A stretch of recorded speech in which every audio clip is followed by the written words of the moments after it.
Today I'm reading a story from The Complete Adventures of Curious George from written by Margaret and H.A. Ray. This is George. He lived in the zoo. He was a good little monkey and always very curious. He wanted to find out what was going on outside the zoo.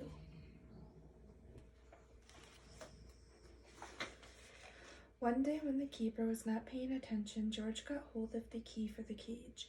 When the keeper discovered what had happened, it was too late. George was gone.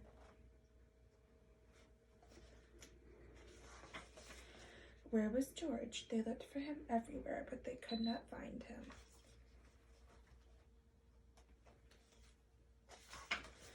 George was hiding in the hay of his friend the elephant. Finally, the keepers gave up looking for him. George found a nice cozy spot to sleep under the elephant's right ear, and the next morning, before the zoo opened, he got away safely.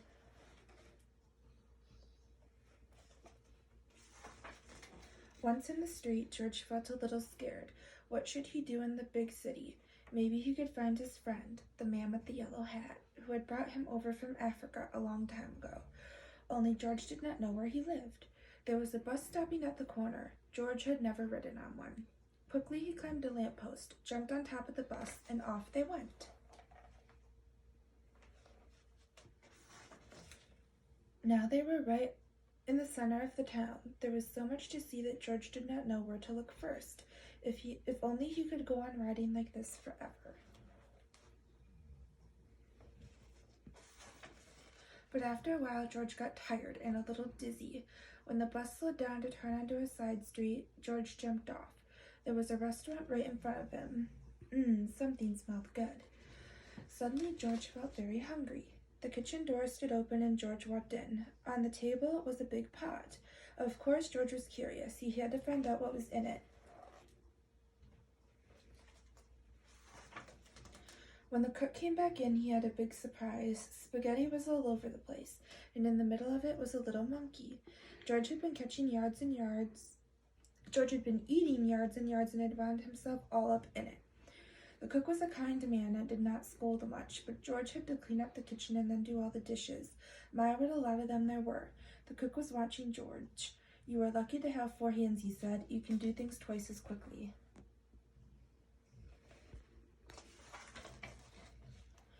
"I have a friend who could use a handy little fellow like you to wash windows. If you would like to, I will take you over to him." So they went down into the subway and took an uptown train to the cook's friend, who was an elevator man in a skyscraper. "Sure, I can use you," the elevator man said to George. "I will give you what you need for the job. You can start right away. But remember, you are here for washing windows. Never mind what people inside the house are doing. Don't be curious, or you'll get into trouble." George promised to be good, but little monkeys sometimes forget.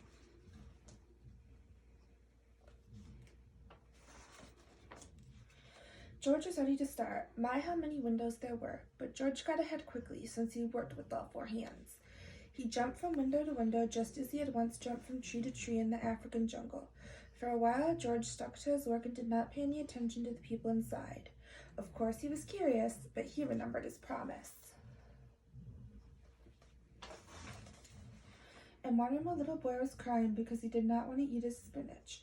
George did not even look, but went right on with his work. In another room, a man was taking a nap and snoring. George was sorry it was not his friend, the man with the yellow hat. He listened to the funny noise for a while, then went on working. But what was going on in here? George stopped working and pressed his nose against the window. 2 painters were working inside. George was fascinated. Painting looked like a lot more fun than washing windows. The painters were getting ready to go out for lunch. The minute they left, George climbed inside. What wonderful paints and brushes they had. George could not resist. An hour later, the painters came back. They opened the door and stood there with their mouths wide open. The whole room had changed into a jungle with palm trees all over the walls, and a giraffe and 2 leopards and a zebra, and a little monkey was busy painting himself on one of the trees. Then the painters knew what had happened. Luckily, George was close to a door. He ran out as fast as he could. After him ran the 2 painters, then the elevator man, and then the woman who lived in the place. Oh, my lovely room, cried the woman. Don't let him get away. George headed for the fire escape. George reached the end of the fire escape. The others had not caught up with him yet. Here was his chance. They could not jump, but George could easily jump down and escape. In a moment he would be safe. Poor little George. He had forgotten that the pavement was hard as stone, not like the soft grass of the jungle. Too bad. The fall broke his leg, and an ambulance came to take George to the hospital. He got what he deserved, said the woman, making my apartment into a jungle indeed. I told them you'd get into trouble, the elevator man added. He was too curious. George had to lie in bed with his leg high up in a plaster cast. He was very unhappy. And it had all started out so nicely. If only he had not been so curious, he could have had a lot of fun. Now it was too late.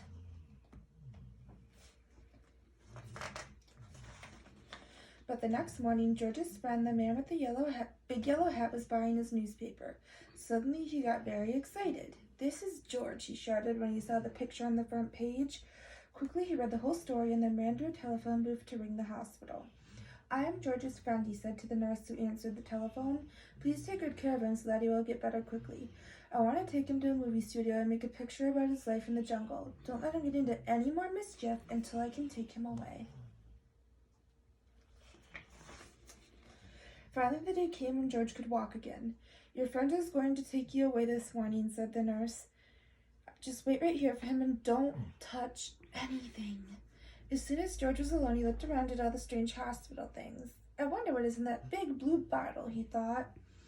George was very curious. It smelled funny. Suddenly his head began to turn. Then he felt as if he were flying. Then rings and stars danced before his eyes. Then everything went dark.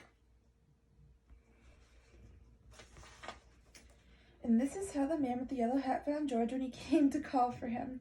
They picked him up and shook him, but they could not wake him up. He was so fast asleep that finally they had to put him under the shower. How surprised he was when he woke up.